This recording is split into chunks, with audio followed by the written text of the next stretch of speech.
Next on KCAU9 News, Iowa joins a growing list of states fighting back against federal vaccine mandates. It's winter wait until next season for high school football teams. Sports Zone has the playoffs covered. And another COVID vaccine gets approval for use by kids ages 5 through 11. KCAU9 News at 10 starts now.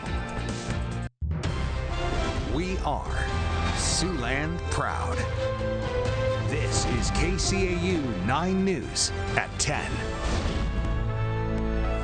And thanks for joining us on this Friday night. I'm Tim Seaman. And I'm Sophie Erber. Today, Iowa joins Texas, Arkansas, and West Virginia by making it possible for their employees to opt out of vaccine requirements. KCAU9 reporter Mallory Smith takes a look at how the legislation impacts workers as well as employers in our top story tonight at 10. The debate over vaccine mandates has been happening for months now, but those who are wishing to opt out just want a small victory. At the state level, Reynolds signed the bill into law, making it possible for Iowans to opt out of vaccine mandates set by businesses. It is specific to COVID vaccination, but it really sets a precedent that I think is a very going to be seen as very detrimental to our pro-business reputation here in Iowa. The bill was introduced, debated, and passed all in one day during yesterday's special session at the legislature. A business can put the mandate out there of someone having to get a vaccine.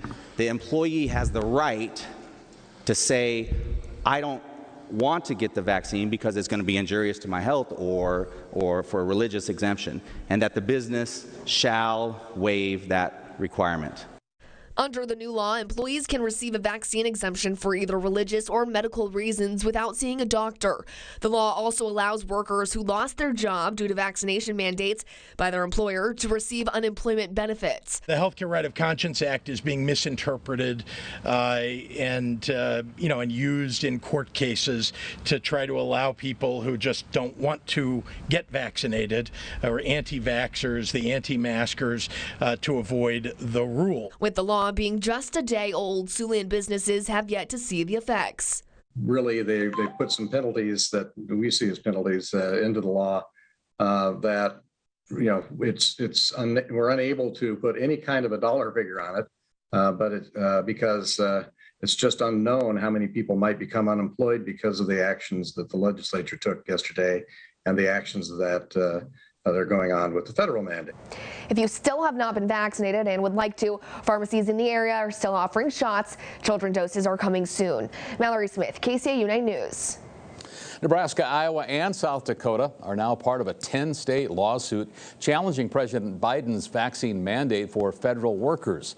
That lawsuit calls the Biden administration's actions unconstitutional and argues that it will hurt the economy if employees leave their job after refusing the vaccine. Iowa Governor Kim Reynolds released a statement on Facebook on why she joined the lawsuit. It's an abuse of power, and we won't stand for it. It pits Americans against Americans, and it will only worsen the workforce shortage and supply chain issues that hinder our economic recovery. And it furthers the unprecedented government intrusion into our lives. The governor says that when the Biden administration issues its OSHA vaccine mandate, Iowa will head to federal court once again. Meanwhile, the FDA has authorized Pfizer's COVID-19 vaccine now for children ages 5 through 11. The FDA says the lower dose formula of the adult vaccine was found to be safe and more than 90% effective at preventing COVID-19, including the Delta variant. Earlier in the week, a panel of independent scientists advising the FDA strongly supported the authorization.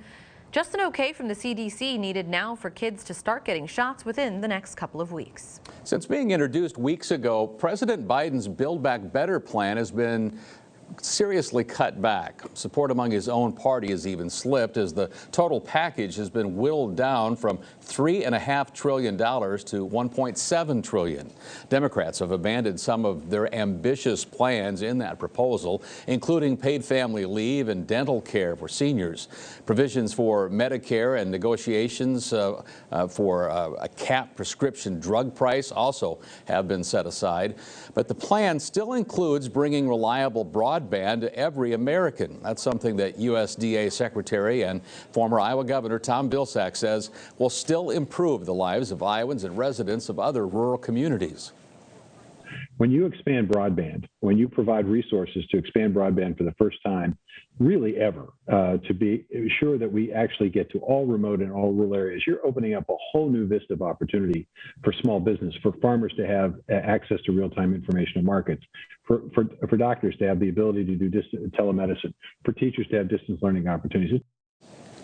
Also still included in that package, hundreds of billions for affordable housing, earned income, and child tax credits for Americans. The Affordable Care Act, expanding Medicare to include hearing coverage, universal preschool, and child care subsidies. Iowa Senator Joni Ernst is signaling an SOS following a recent spike in military suicides. More than 24 bipartisan senators introduced the legislation to force the Pentagon to do more to help. A new report shows annual military suicides spiked 15% in 2020.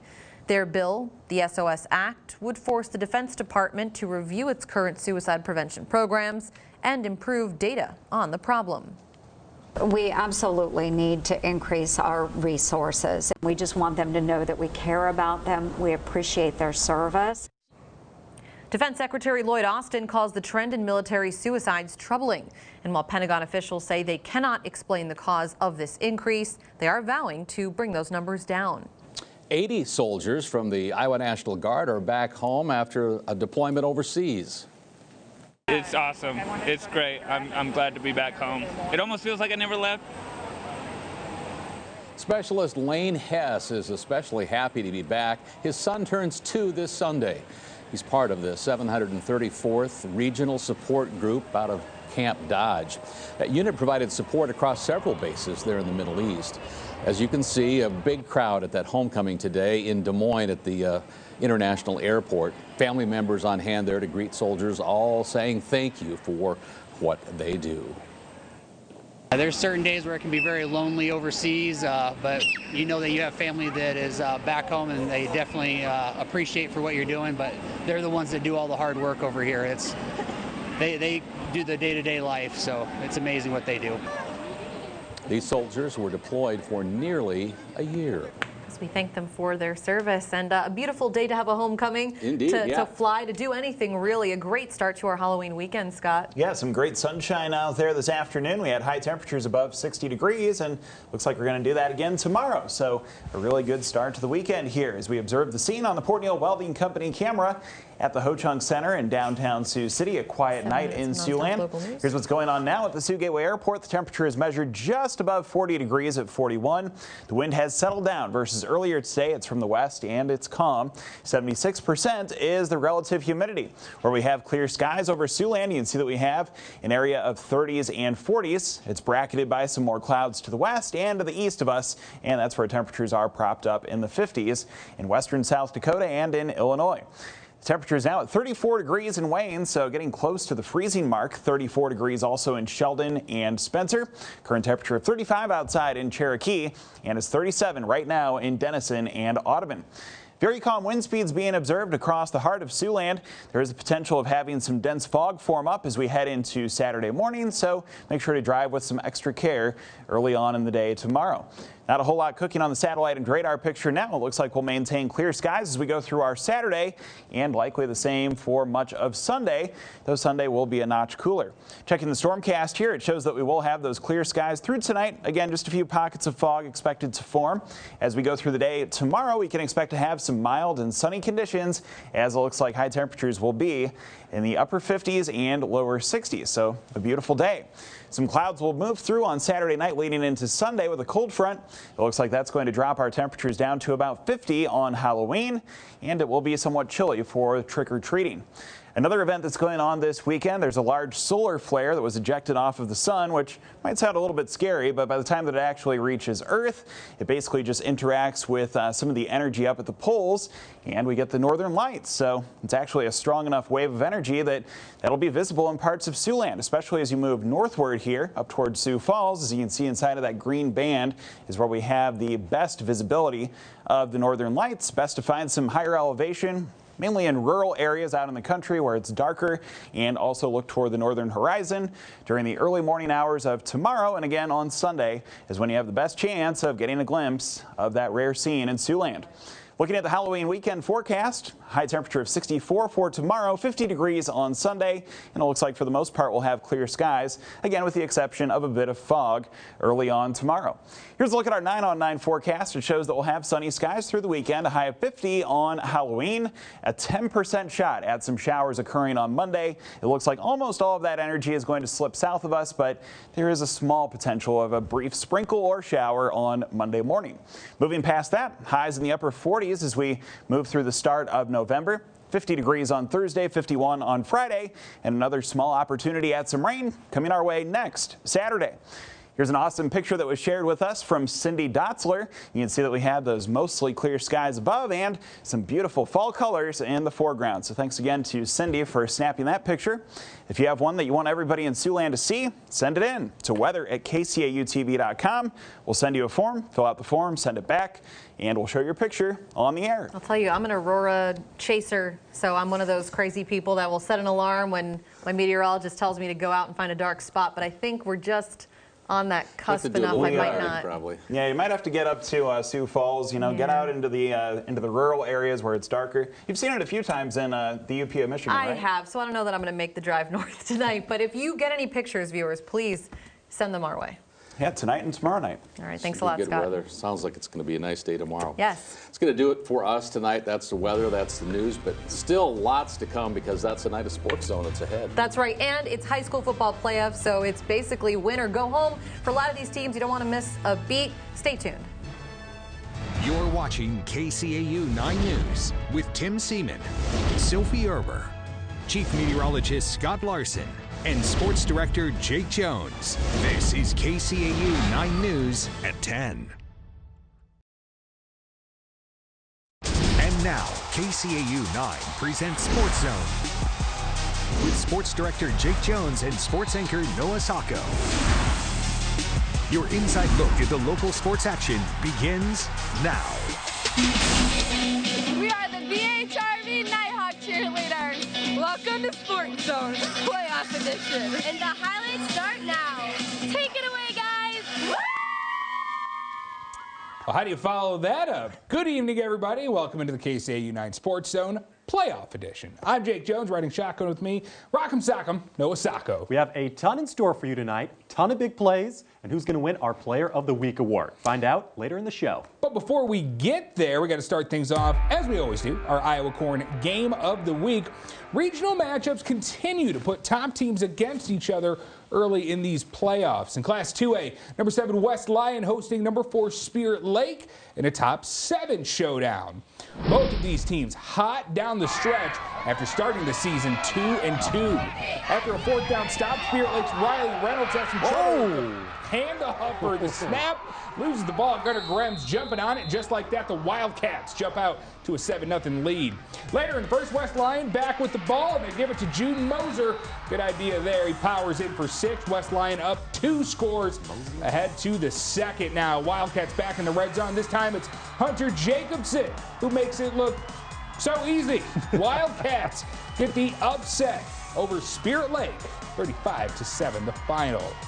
And no matter what year it is, West Lyon continues to just get better as the season goes on, it seems. Yeah, but could Central Lyon, George Little Rock join them in the next round? Well, we'll find out. Lions need to get past Clear Lake first. CLGLR ball 2 starts, and Graham Eben will not be denied as he plows his way in from 6 yards out for a 7-zip Lions lead.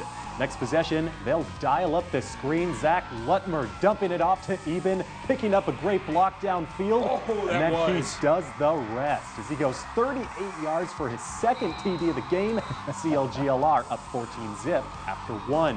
Lions with a 42-7 win to set up a Beef Bowl round 2 next week. Looking forward to that one. Up to 3A, BHRV hosting Sioux Center in an all-Siouxland second-round matchup. Opening possession for the Nighthawks, tossed to Landon Van Kekerix and just dives on in for the 4-yard TD. BHRV takes the lead. Next Nighthawk possession, it's Van Kekerix again, making it into the end zone here. No one even touched him, and BHRV up 2 scores. And it ain't broke. Why fix it? Van Kekerix, nice move there. Goes around the edge, 12-yard scamper. His 3rd touchdown of the quarter, and it was 21-0 after the first. Nighthawks roll in this one, 49-7, the final. Number 7, SBL hosting Algona. Warriors looking to avenge their first round loss from 2020. Second quarter, SBL up 7-0 at the Bulldog 1. Tyler Smith waltzes in without a problem to put the Warriors up 14-0. Wouldn't be the last time we hear from him. Soon after, Smith plants his foot and heaves one deep to Tyler Schenkelberg. Been doing this all year, and it works yet again for the 28-yard score as SBL goes up 21-0. Later on, Algona trying to get out of their own red zone at the 4, but a high snap turns into a safety for the Warriors, making it 23-0 as SBL rolls to the next round, 44-14, the final. Class A action. Never a bad seat in Mobile, but this one might take the cake. Wildcats hosting Southwest Valley. First quarter, already 7-0 Woodbury. Dallas Clunder fakes it and finds Caleb Blyle. No one around him for the long score, makes it 14-0 Wildcats. Later in the half, first play of the drive, and Clunder finds Carter Blyle over the middle, and we've seen this movie a couple of times. 76 yards for the twin touchdowns as Woodbury Central goes the distance, getting the shutout. 35-0 the final. And that is Class 2A through 4A and a little Class A. We'll have your 1A and 8-man action, plus Nebraska after the break. Plus, who's going to bring home our Player of the Week award? Some great candidates in our remaining games. Stay in the zone. We are the Ridgeview Raptors. This is Sports Zone. More highlights of this.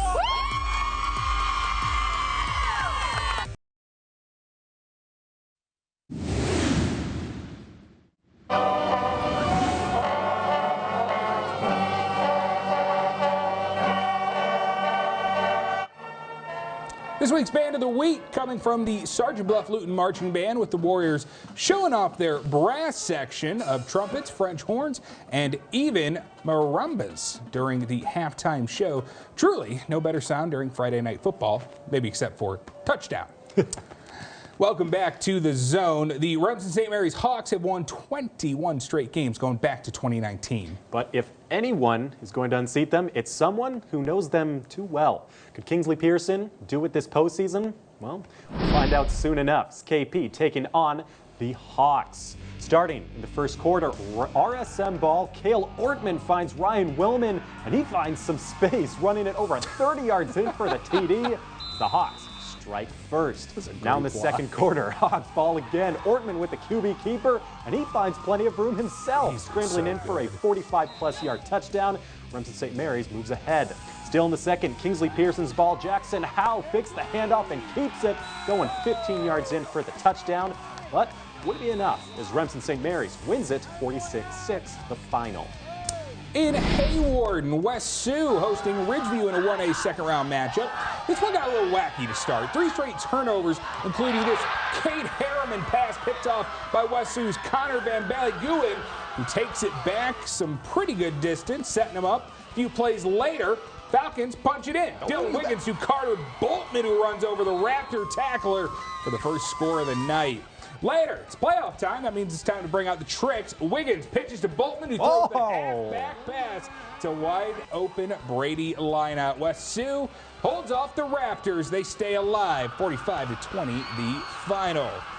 Now it's time to take a look at the rest of tonight's score, starting at 8-man. Here's a look as Newell Fonda rolls Lennox on the road. Meanwhile, GTRA season ends in a landslide to Don Bosco.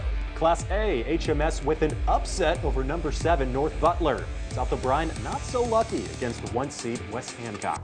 Class 1A, 2 more Siouxland teams knocked out. South Central Calhoun and Western Christian both on the wrong sides.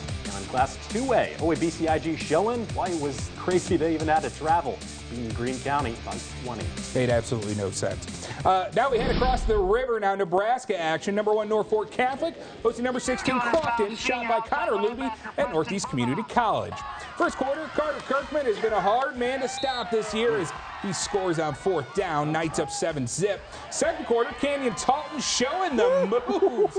He gets out on the run, 30 yards, gets the Knights in the red zone, and the very next play, they make it count. Carter Jansen to Brennan Kelly in the Up and corner of the over. end zone. 14-0 Knights as Norfolk Catholic opens the postseason strong, 35-6, the final. Good win for the Knights. Down to D2, second round. Number 3 Pender and number 14 Bruning Davenport Shickley. First quarter, Penn Dragons down 8-zip. Braxton Volk launches a bomb for Chase Hoffmeister. And you bet they connect. 70-yarder. Pender gets on the board, 8-7. But the Eagles kept their talent sharp as Easton Meyer runs it in from the 1 to extend their lead, 14-7. Pender staying in it though. Next drive, Volk in trouble on 4th down. Almost being brought down, just throws it into the end zone, and it finds the hands of Caleb Trimble for the 9-yard TD. But unfortunately, the magic would run out as Pender's season ends in the upset, 36-28 the final. I would watch that all day. Who wouldn't? Moving on, Pierce enters the postseason as a 9 seed in the 8-9 matchup on the road at Broken Bow. And on the attack, Matt Christensen gets the pitch and gets the ball rolling. A nice gain to the side, and that will bode well for those Birds as Christensen follows his blockers to a T on this one. What a run up the left sideline. Pierce extending their lead, and the Blue Jays don't stop there. They're soaring into the second round, 27-14 over Robo.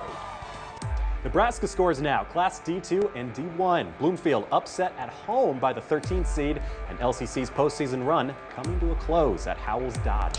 Class C2 now. Oakland Craig's title defense is no more. Knights fall to Bergen. Meanwhile, Cedar Catholic still going strong in the 8-9 win on the road. Class C1, Wayne's upset bid comes a few points shy. However, Battle Creek with a 12-5 upset themselves over Shadron. We got to take another quick break, but don't go anywhere. We'll announce our nightly awards, including our Player of the Week. Stay in the zone. We're the Pendragon Band. Don't you dare change that dial. Sports Zone, and we'll be right back.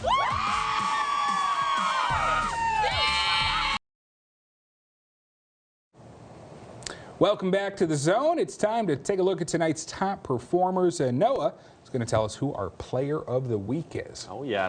As always, a lot of great candidates in this one, but our Sports Zone Player of the Week this time is the BHRV's Landon Van Kekerix. The senior wide receiver went off tonight. In the first quarter alone, Van Kekerix totaled 81 yards rushing with 3 TDs, while adding another 19-yard touchdown receiving in the second quarter. He finished with 131 total yards for the game, while having 5 total touchdowns. Congrats to Van Kekerix. We'll get you your shirt soon.